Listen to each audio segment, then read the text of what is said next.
Right, first of all, big question. Who are you and what are you doing here? So we're from the Hull FC LDRL squad. So I'm Jordan, I'm the head coach. I'm Josh, I'm a player. Have you enjoyed your morning in Manchester so far? I'll let you go first. Absolutely, it's amazing to see all the both sides of the squads coming out, PDRL, wheelchair and LDRL. And you've had your photo taken. Was that an exciting? Did you have to do any daft? You had to do poses? celebrations and things. What's your celebration? Unless you don't want to spoil it. I mean, it's up to you. It's just a bow and arrow, you pull it back, aim at the camera and let go. Why? Just to show that we mean business. It's an important question. Yeah, absolutely. Has it been a good day for you as a coach? Yeah, I think it's really I get a sense of pride when I sort of come to these things because when I sort of describe what I do, I say it's the most wholesome form of rugby. But sort of seeing all the squads come together, seeing sort of familiar faces and the same coaches, same players each year, it's nice. Obviously been well looked after today, nice venue, endless amounts of coffee. So yeah, it's been really good. Oh, free food and drinks never a bad thing. It's never a bad thing, though. Why else do you think I came?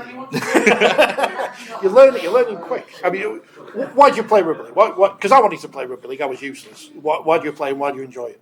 I've always wanted to play rugby. I started officiating the sport and then I got diagnosed autistic, but of course I didn't like the running game of being grabbed and things. So learning difficulties rugby, it just allows people who don't like the physical sport to join in, and it's open for everyone, and it's definitely the best form of rugby ever.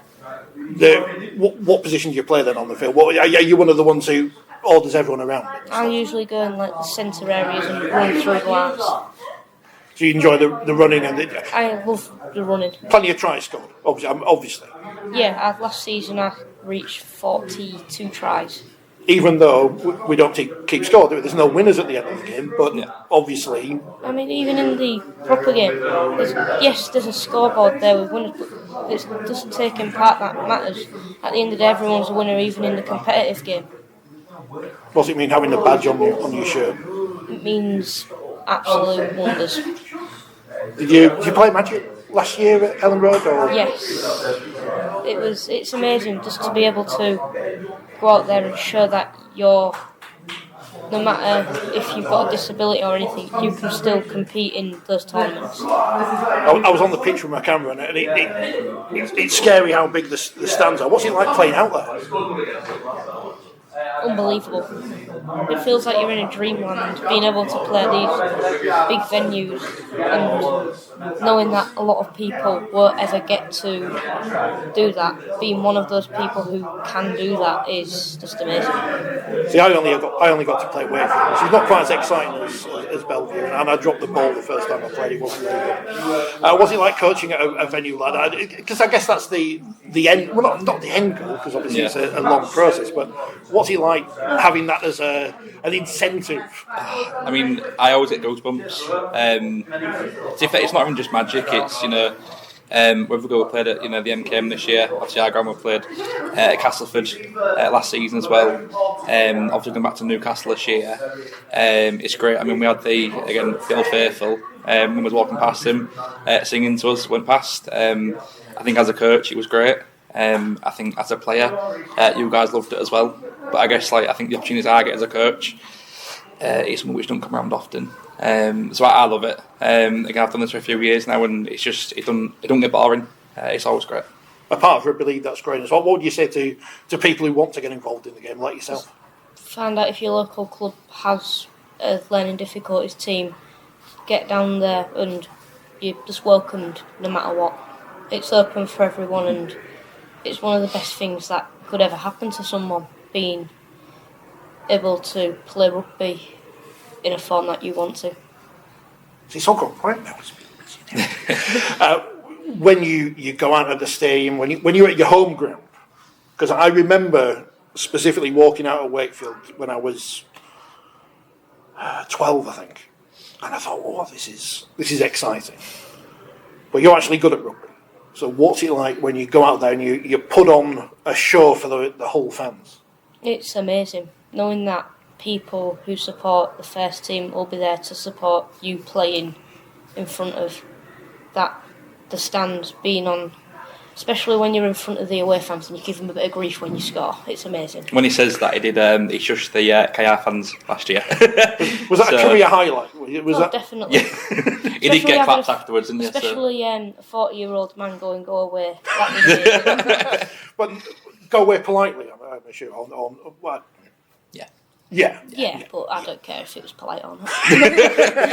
What do you want to do after you play? You want to move into coaching? You want to do something else in rugby league? I think I want to eventually make my way back into officiating, because I want to have something to do with the game still. But no matter whether I'm playing or not, as long as I'm taking part in the sport, it's amazing.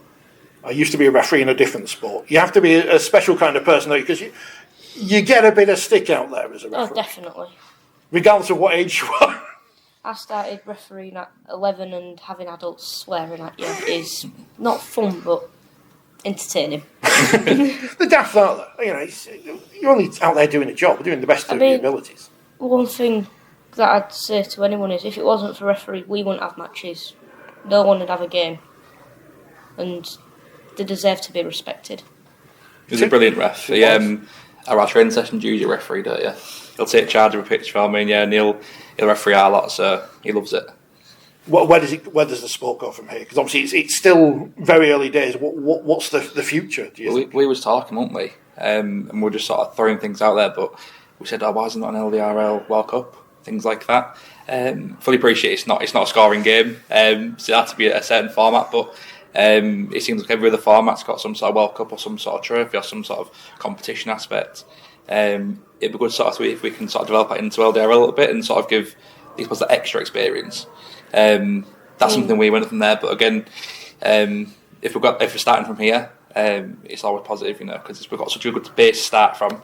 Anything more is going to be an absolute win. So international festivals and such, we need to put the pressure on, because it was mentioned on stage about playing at Wembley. Now, if we mention it enough, that young lad mentioned in Wembley.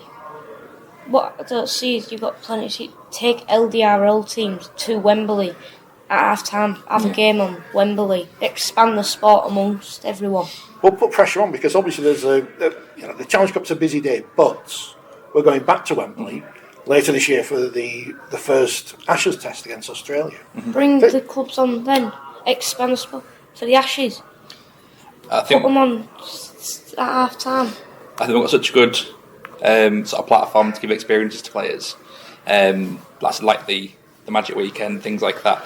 I think if we are at Wembley, what kind of bigger stage do you want to sort of showcase what inclusion rugby can offer? I think it is the biggest platform you could ever hope for.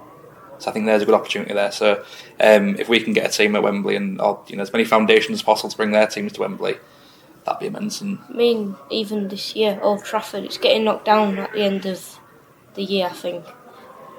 Let the kids have one run around on there before it goes. We'll keep the pressure on. If you keep saying it, someone's going to listen to us eventually.